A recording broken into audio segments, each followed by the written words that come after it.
क्या आप जानते हैं कि भारतीय संसद का जो डिजाइन है वो इतना सुंदर क्यों है?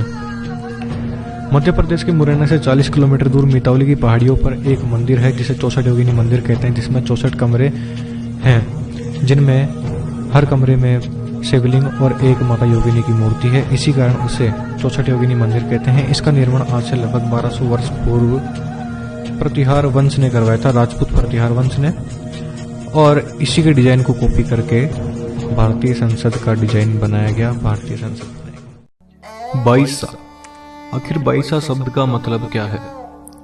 जिस प्रकार से राजस्थानी में खासकर राजपूतों में नानी को नानी सा, मासी को मासी सा, मामी को मामी सा कहा जाता है, उसी प्रकार बाई को बाईसा कहा जाता है। और बाई का मतलब बहन होता है, न कि प्रेमिका। मराठाओं की उत्पत्ति महाभारत के पश्चात हुई। मराठाओं की उत्पत्ति व्यास ऋषि, शुक्र ऋषि, वशिष्ठ ऋषि, वामदेव ऋषियों ने सूर्यवंशियों से की थी।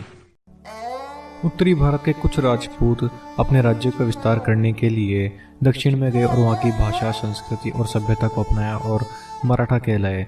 वीर छत्रपति शिवाजी भी राजस्थान के मेवाड़ के सिसोदिया वंश के थे, जो दक्षिण में गए और अपना भोसले वंश चलाया और बाद में मराठा कहलाए। राजपूतों में नाम के आगे सिंह क्यों लगता है? अधिकतर लोग ये कहते हैं कि शेर को सिंह बोलते हैं इसलिए सिंह लगाते हैं, बट सही रीजन ये नहीं है। सिंह शब्द का अर्थ श्रेष्ठ है। जिस प्रकार से जानवरों में शेर श्रेष्ठ है, उसी प्रकार इंसानों में, मनुष्य में राजपूतों को श्रेष्ठ बताया गया और इसलिए उनके नाम के आगे सिंह लगता है। अक्सर कुछ लोग पूछते हैं कि राजपूतों ने देश के लिए किया ही क्या है, बस कुछ फिल्मों का विरोध किया है, कुछ सिनेमा लोगों को हो रहा है। तो उनको मैं ये बता दूं कि राजपूतों ने देश के लिए 1 परमवीर चक्र, 2 अशोक चक्र, 1 पद्म भूषण, 11 अतिरिक्त सेवा मंडल पुरस्कार, 11 परम विशिष्ट सेवा मंडल पुरस्कार, 10 महावीर चक्र, 8 कीर्ति चक्र, 1 उत्तम सेवा मंडल, 11 वीर चक्र, 25 शौर्य चक्र, 112 सेना मंडल, 36 विशिष्ट सेवा मंडल पुरस्कार, 2 युद्ध सेवा मंडल, 55 अर्जुन पुरस्कार और इनके अलावा भी 85 प्रकार के अन्य पुरस्कार राजपूतों ने अपने नाम किए हैं, सिर्फ और सिर्फ देश के लिए। फिर से मत पूछना राजपूतों ने क्या किया है। जय हिंद, जय भारत, जय राजपूताना। बना शब्द का आखिर में मतलब क्या है?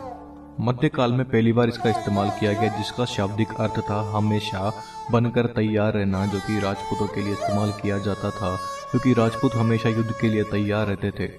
मध्यकाल के बाद से ही राजपूत महिलाओं द्वारा इस शब्द का उपयोग अपने से कम आयु वालों के लिए संबोधित करने के लिए किया जाने लगा।